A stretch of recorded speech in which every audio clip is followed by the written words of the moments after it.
Okay, so welcome to my flaws lesson. We're going to talk about how to simplify our approach and a technique for these questions.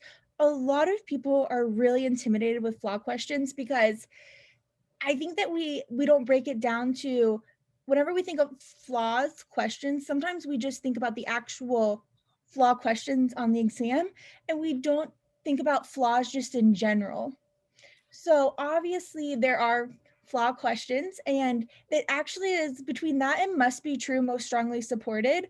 It's the most common question on the exam. It's about 14%. So those question types are extremely important. But while those questions are extremely important, it's really important that we understand what a flaw actually is, because more than 14% of the questions have flawed arguments. Does everybody agree? Yes. Awesome. So we're going to talk about those in twofold today. The other thing is it's really important to be able to understand the stimulus and translate answer choices. This more commonly comes into play with the specific flaw questions. A lot of people could even pick out the flaw in the argument, but then when they get the answer choices, they get lost and they're like, I don't even know what these answer choices are meaning. And so then they just pick a different one. Has that ever happened to anybody? Yeah. Okay. Probably, yeah. We're going to talk about how we get faster and eliminate wrong answer choices, and then the best practices to review the wrong questions. So, what even is a flaw? What would be your definition of what a flaw is? An argument that doesn't follow logically. Yes, excellent. So, on the LSAT, we are either giving an argument or a set of facts. The only difference, not the only difference, but the difference between the two, and a set of facts is a statement, FYI.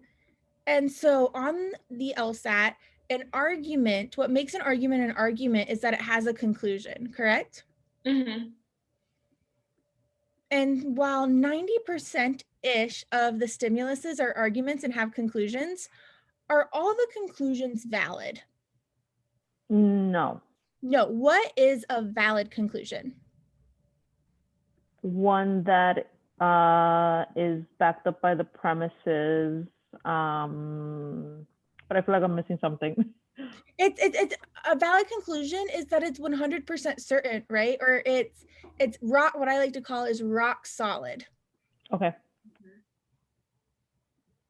Like the premises proved it, right?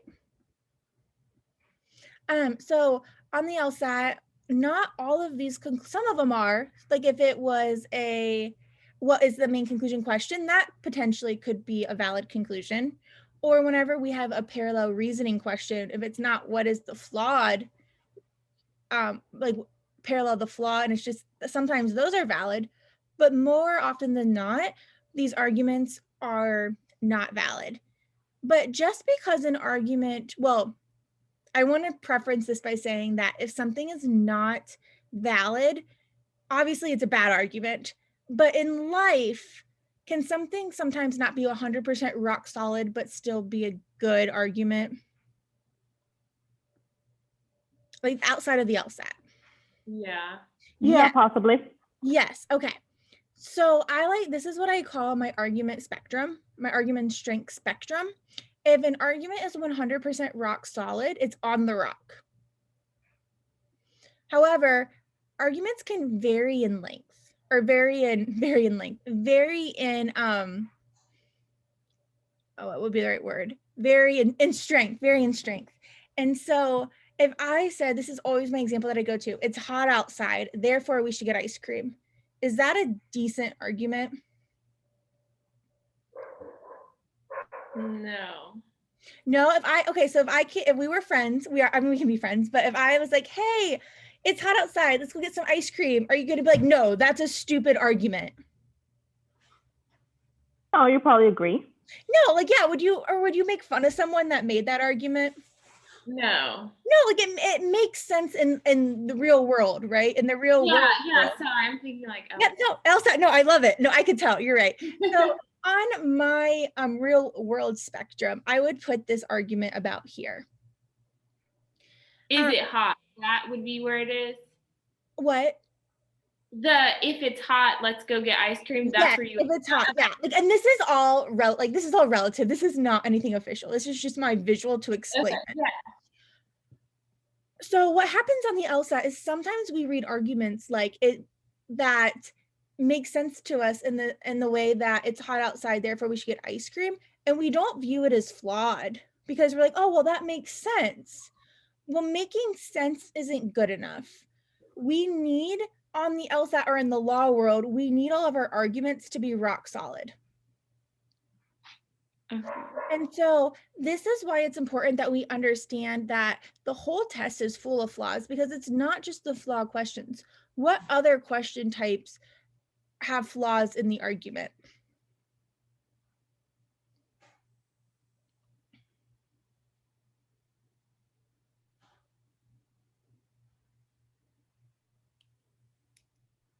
Isn't it like assumption sometimes? Oh, yeah, sufficient assumption, Okay. necessary assumption. What other kinds of questions? What's the ones where like the two people are having a conversation? Yeah. Sometimes, yeah, there could be flaws in there. Definitely. I don't think it would necessarily have to, because sometimes you just have to say what they disagree on and it's just their Right. opinion. Mhm. Strengthen Paradox? questions Oh, strengthen. and weaken. These are the big ones. Okay. And it's important to recognize this because this is how we understand how flaws work, or why, even though we're not going to talk about these specific questions today, how they all work together. So a sufficient assumption question is if we said it's hot outside, so we have it's hot outside, this is our premise, therefore we should get ice cream, which is our conclusion. And it falls here. If I asked you what is an assumption required by the argument, it would be saying, what do we have to add to this argument to make it rock solid? And so the assumption I'm making when I say that is, or a sufficient assumption would be, anytime it's hot outside, we must get ice cream. Because if we added that to this argument, wouldn't it guarantee our conclusion? Yeah. Excellent. And so how this works with necessary assumption questions is necessary assumption, so it starts with NE. This is what's needed by the argument for it to even have a chance. While an assumption is an assumption is an unstated premise. So it's something that's not said but required by the argument. So necessary, something that's needed for this to even have a chance. So if this for our argument that it's hot outside, therefore we get ice cream, what's needed for it to even have a chance to be true?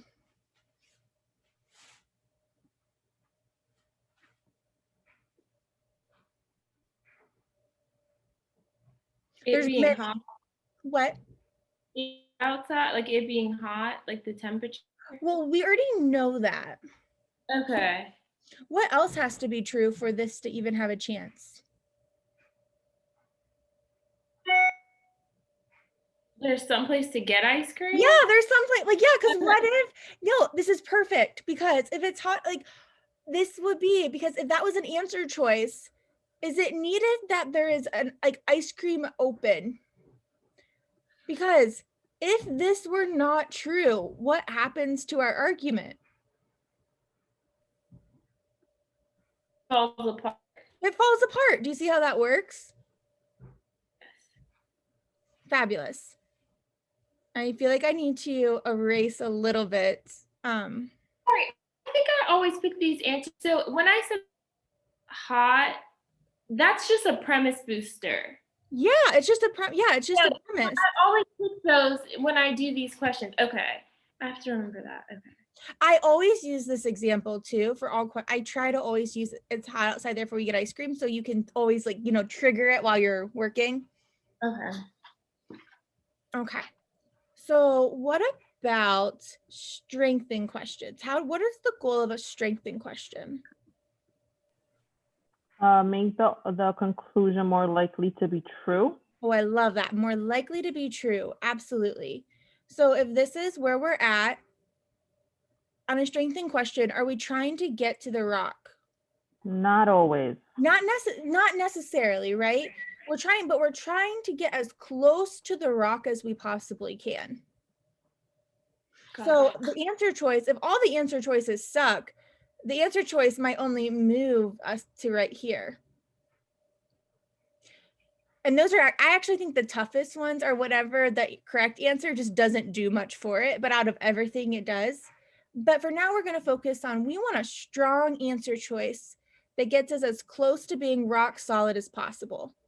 So in our argument, it's hot outside, therefore we should get ice cream. What is a way, what's something that we could add to it to strengthen it?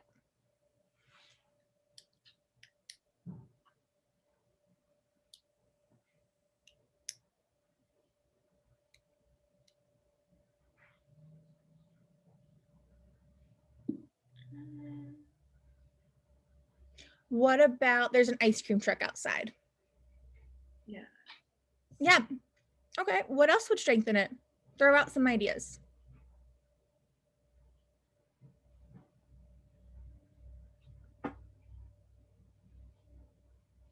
Like it's a summer month. Would that strengthen it? Like it being August? Think bigger picture. Think simpler. All people like ice cream. Oh, okay. Like all food. Or Okay. we have a gift card to get ice cream, or it's National Ice Cream Day, or most people buy ice cream when it's hot outside. Yeah. Wouldn't all of those things strengthen it? Yeah. Fabulous. And then what do we do for a weekend question?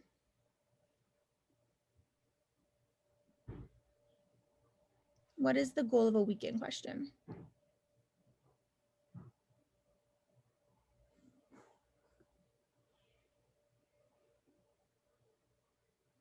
Weekend is like you're finding a hole in the argument. That might be a strategy, but what is the ultimate goal of a weekend choice answer? You make the conclusion less likely. Yeah, excellent. Or less possible. We want to get as far away from the rock as we possibly can. So granted, we might not get very much farther away, or we might get significantly farther, but the goal is to pick the answer choice that gets us the most far away from being rock solid. So if we go back to our argument of it's hot outside, therefore we should get ice cream, what premise could we add to this that would make us farther away from being a solid argument? Ice cream has too much sugar or is not healthy, or Yeah, sugar is not I healthy. We're lactose intolerant. All the ice cream shops are closed. It's dinner time. You've already had ice cream once today. You don't need it a second time. Any of these things would help it make it less likely that we need to go get ice cream, right? Right. Awesome. So this is why flaws are important, even beyond flaw questions. And as we're going to go through some of these notes, like, yes, we're going to use it on flaw questions, but we're going to really work on thinking critically so that they even help us point out what the problems are on these other question types too when we get to them. Does this all sound good? Helpful? Yeah. Yep, definitely. Fabulous. All right. So what are the most common flaws? I am actually not a big believer in memorizing a bunch of flaws, but I do think I sent the document that has some good flaws to read over, and I do think it's good to read over them and to be exposed to them, but I'm not someone that made a bunch of flashcards and like, oh, what's that ad hominem flaw? What's the part to whole flaw? Blah, blah, blah. Like, it's way more important to practice questions, and when you're reviewing, being able to recognize and think critically of like, hey, why do these premises not add up to the conclusion? FYI, but we'll go over them. So this one's one of my favorites. What is the straw man flaw?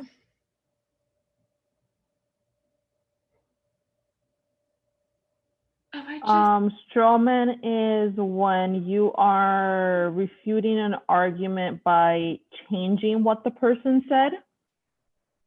Yes, straw man, or like you don't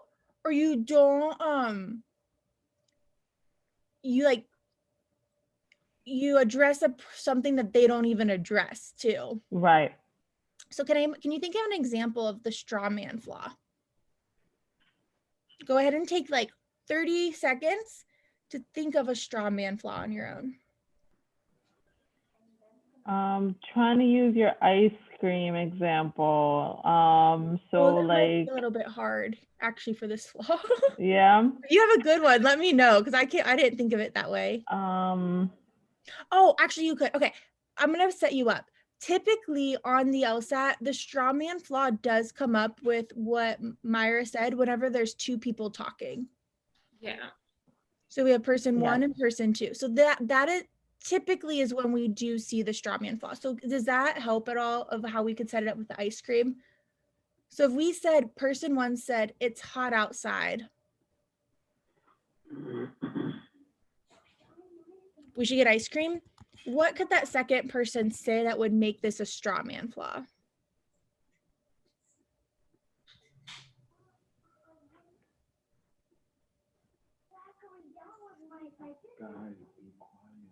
I don't know. I don't know. I can think of anything. Think too. It's hot outside, therefore we should get ice cream. I'm gonna pause the recording because it might. The big thing on the straw man flaw is that you're misinterpreting or misrepresenting what the first person is saying. So let's say that the first person is mom, and you're on vacation, and you're like, "Oh, it's hot outside. We've had a long day. Let's go get ice cream," and then your kid says, "Mom says whenever it's hot outside, we have to get ice cream." That would be a straw man flaw. Okay, yeah.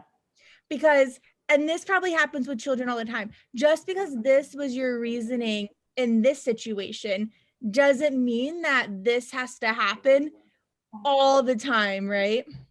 Right. Or maybe kid number two goes to their dad and says, "Well, I don't have to eat my dinner. Mom says it's hot outside and we're going to get ice cream later." Okay. That would be an example of a straw man flaw, right? Because we're misinterpreting or misrepresenting what the first person said. That is probably not what mom's intentions are, is that you don't have to eat your dinner. Gotcha. Mom said I don't have to eat my dinner because it's hot outside and we're getting ice cream.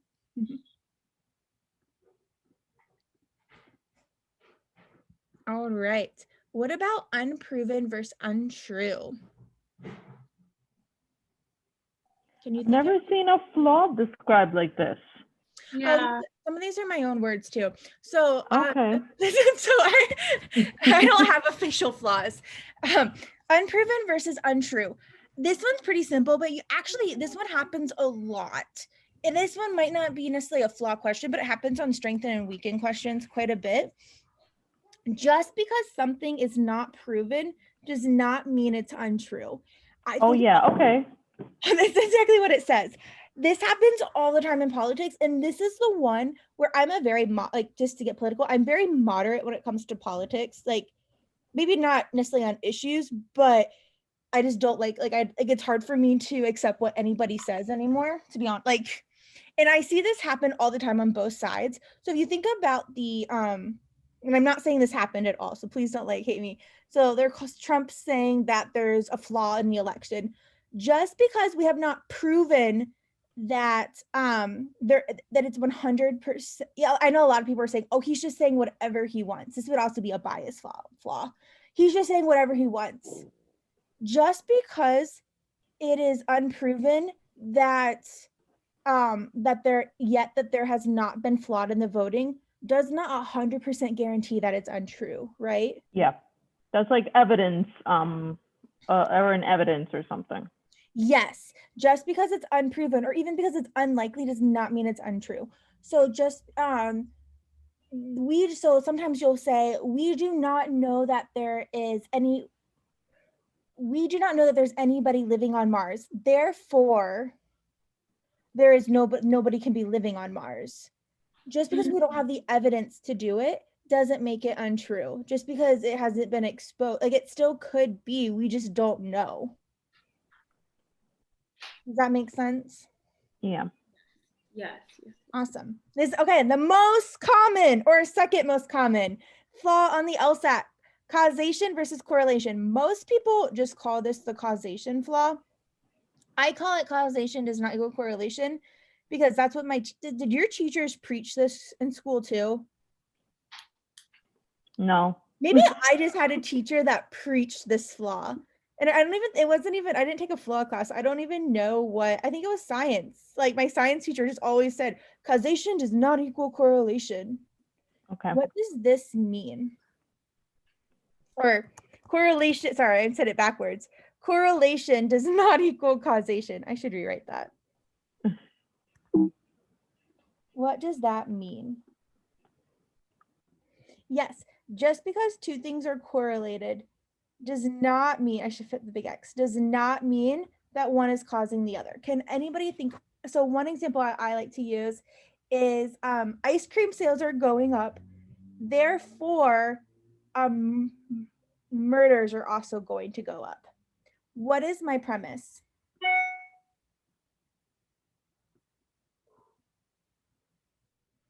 In that argument? Ice cream sales are. Yep, ice cream sales are going up. What is my conclusion? That murders will also go up. Yes, does this sound crazy? Yeah. Do you think it's true? Do you think that this, like, I say this because it's actually, there's like a lot of evidence that shows this. Yeah, that's what I was gonna say. Because isn't it something where like when people are outside, like When it has to do with the temperature. yeah, or people When get it's nice outside, people tend to be outside. Therefore, people are buying ice cream, and more people are getting murdered. But is it the ice cream sales themselves that are causing the murders to go up? no. Probably not. No. Oh, let's go buy some ice cream so we can have some people die today. Like, no, it's not how it works. What happens here though is you see this on the test a lot with like medical. I can recall a lot of medical questions where they're like the blood pressure like is going up. There, this, so say this thing is happening. Therefore, your blood pressure coming up causes this. This goes back to our strength meter, our strength spectrum. This sounds decent, right? You're like, oh, well, that makes sense, like blood pressure, or let's say eating unhealthy, I guess is a better example. Eating unhealthy,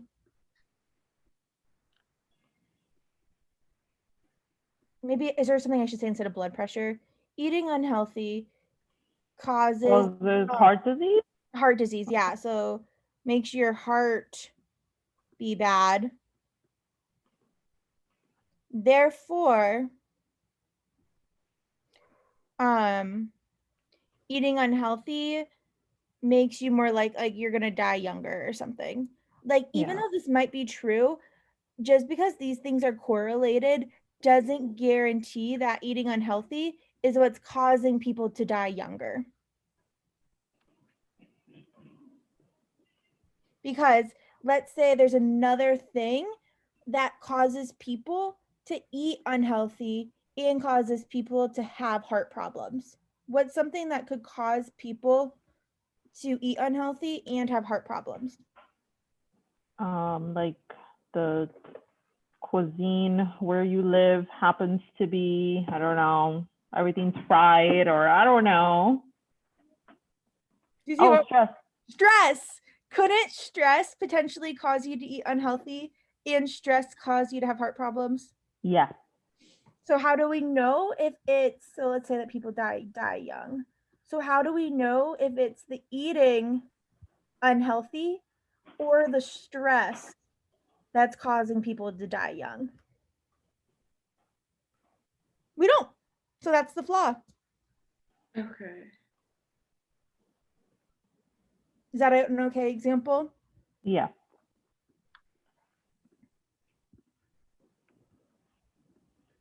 Come on, you're gonna learn. I'm very big on thinking about things, and it's not just about questions, but actually understanding the logic behind. Like, this is what it actually looks like in real life, so you're more likely to recognize it on the test. No, and I appreciate that approach because it's just like, yeah, no, it's like you see the bigger picture, and then thus we'll be able to like identify. I think it makes it more likely for you in the long term. You're going to learn it because you actually know what it means. Like, did I put that in there twice? Okay. Anyways, I put unproven versus untrue in there twice. Okay. Second, potentially first or second other most common flaw on the LSAT is a conditional flaw. What is a conditional flaw?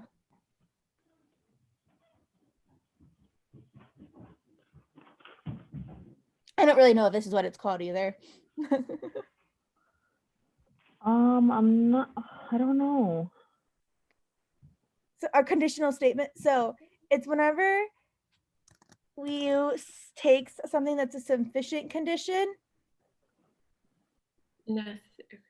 And you either, so there's a couple different ways that you could do it. You could take, it's whenever you take like a necessary condition and act as if it's sufficient for something to happen, or Okay. you take a sufficient condition, I guess you could, or like a false contrapositive. So how you negate, not negate, what is the contrapositive of, let's think of a good example. Help me think of a conditional statement.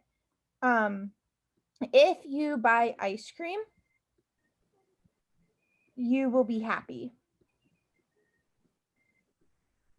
So buying ice cream is our sufficient condition, right? So if you buy ice cream, that means you are happy, right? Because, so what is the contrapositive of this?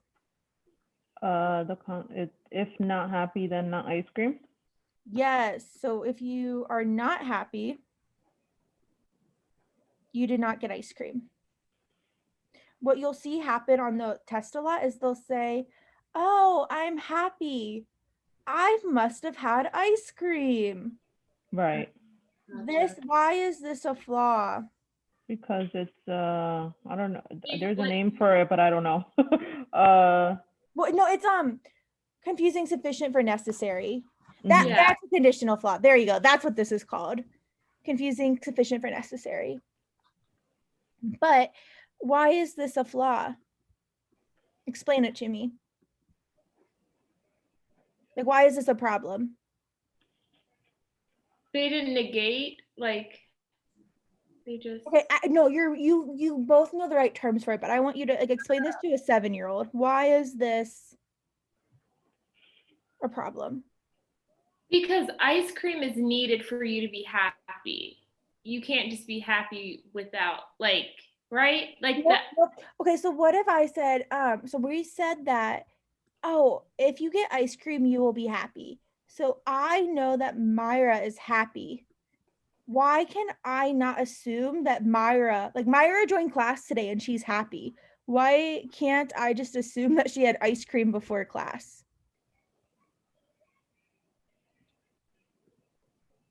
I'm not saying that she couldn't have. I'm just saying that it's not guaranteed. Because something else could have made her happy. Yeah, there could be many things that are sufficient for what else can make us happy other than ice cream. Winning the lottery. Yeah, winning the lottery. Scoring a 180 on the LSAT. There can be many things that are sufficient for being happy, right? Just because you're happy does not mean that you had ice cream. Excellent. Part to whole. This is one of my favorite flaws. I actually like all the flaws so much. What is a part to whole flaw?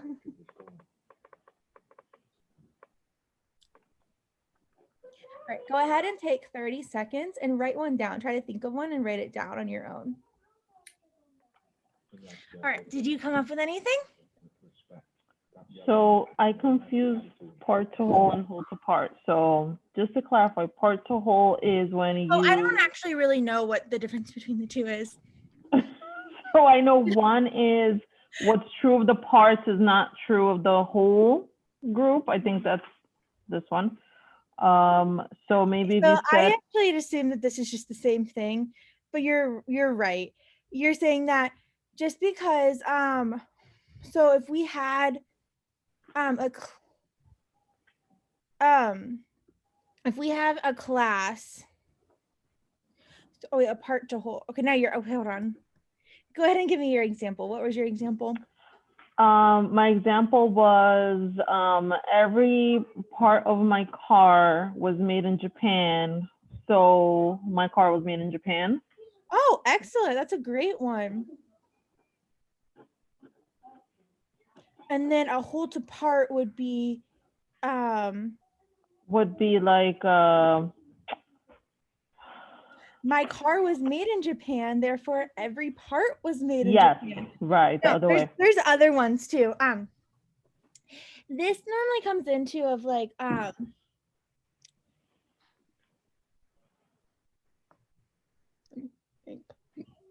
excuse me. What I was thinking was like it sometimes looks like the best restaurants I've ever been to have red wine. So if we go to this restaurant and it has red wine, it will be a great restaurant. Yeah. Or so sometimes they look like Myra gave like a great like very specific example, but normally they're more like along the lines that I just said, and maybe that's not like completely a part to whole flaw, but that's like the category I would put it into.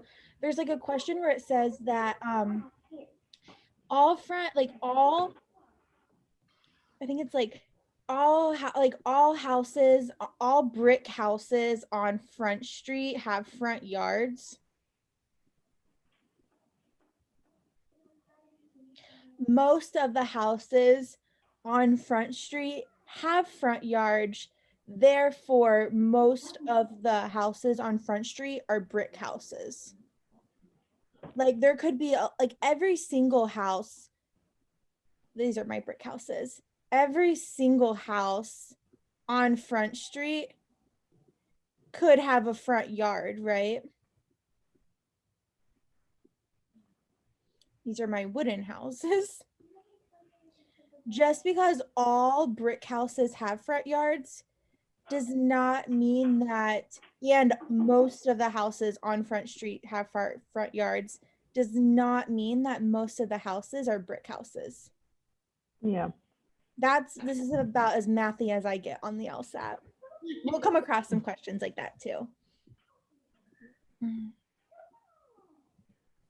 This is I clearly put in my favorites. I love this flaw, relative versus absolute.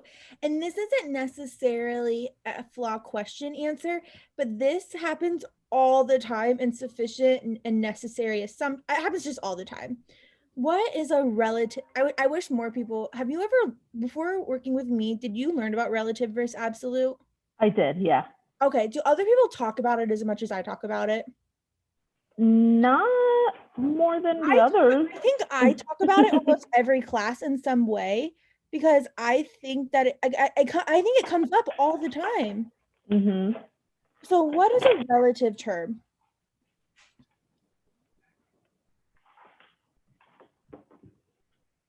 I'm trying to remember. So okay, so it's when one thing is relative to another thing. So I could say that Kamani is taller than Umaira. Did I say it correctly? Umaira? Yes. Umaira. Does that guarantee that Kamani is tall? No. No.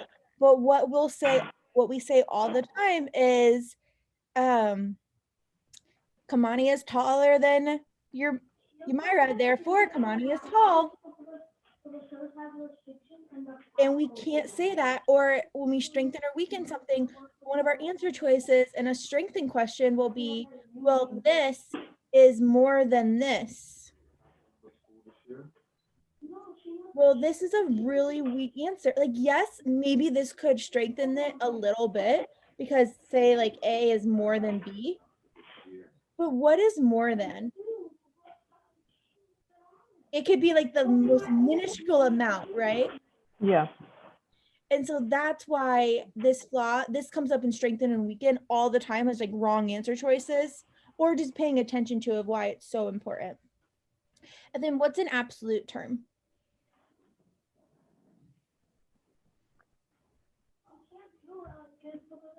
And that's just saying like Nicole is tall. Like I could just straight up say that I am tall.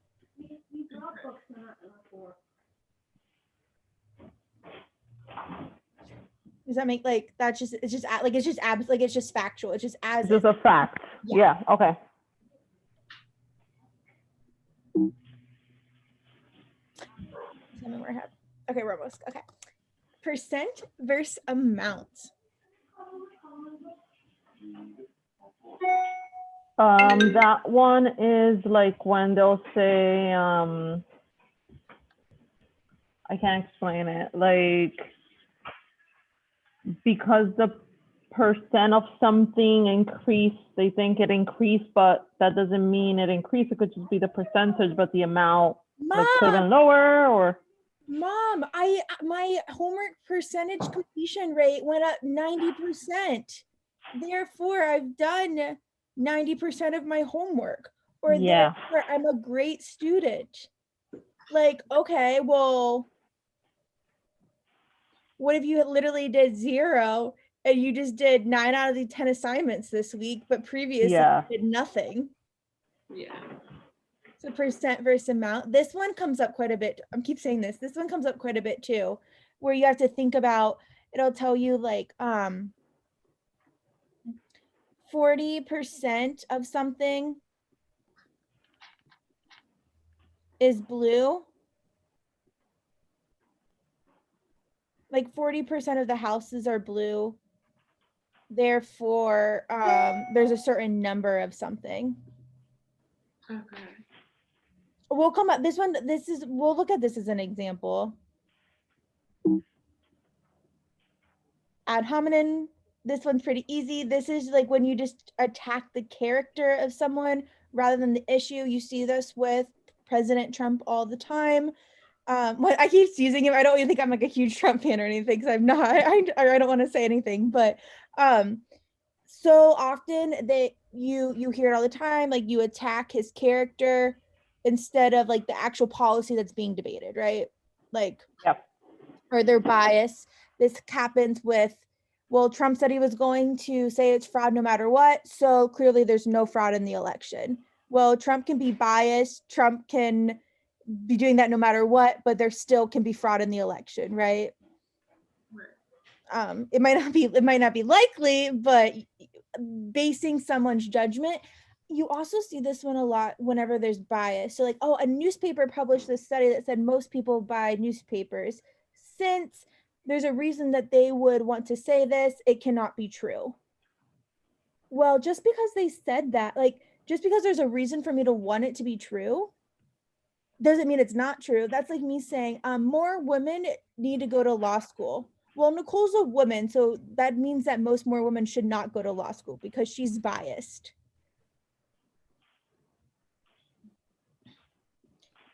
Lastly, false choices. What is this? It's when I'm not sure if I'm right because I haven't seen it in this term, but I think it's when you're assuming there's only 2 possible options and there's not something else besides that wasn't mentioned. It's either like we spend $1 million, or here, we're either rich or we're poor. Like, like you're either, the top 1% or you're completely living in poverty. Right. Like it's those two options. Like if you don't support this bill, everybody's going to be in poverty. Or if you don't support this bill, you're all not, nobody's ever going to be like, there could be this whole spectrum of options in between. Yeah. All right, does anybody have any questions on those questions?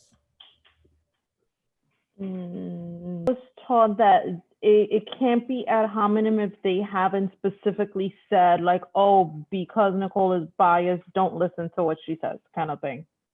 It requires Like, the ad hominem. yeah, like it has to have that. Yes, Okay. because like their reasoning is something with me.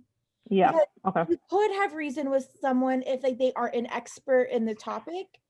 So like, there could be a flaw in the sense of, well, you're not asking people that are relevant, which is genuine. Like that can be a problem, but it's your problem with my statement is who I am as a person or what I represent. Right.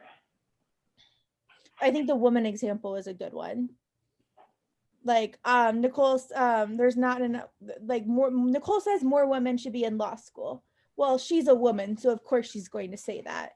Therefore, more women do not need to be in law school. Like I can be a woman, I can be biased, and more women could still need to be in law school.